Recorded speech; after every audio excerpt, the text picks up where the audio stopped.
దేశ రాజధాని ఢిల్లీలో ఆశ్చర్యకర ఘటన వెలుగుచూసింది. భారతీయ వస్త్రధారణలో ఒక రెస్టారెంట్కు వెళ్లిన జంటకు సిబ్బంది అనుమతి నిరాకరించారు.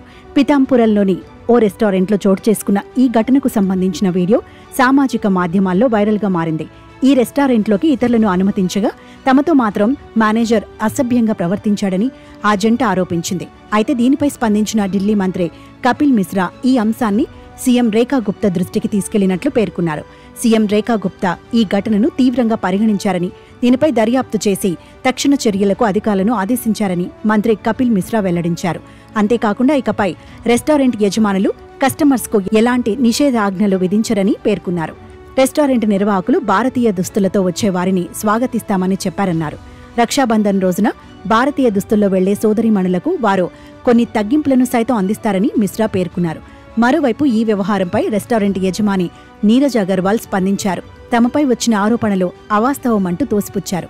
ఆ జంట టేబుల్ బుక్ చేసుకోలేదని, అందుకే వారిని లోపలికి అనుమతించలేదని తెలిపారు. ఎలాంటి వస్త్రధారణ విధానం లేదని, కస్టమర్స్ అందరూ ఆహ్వానితులేనని ఆయన స్పష్టం చేశారు.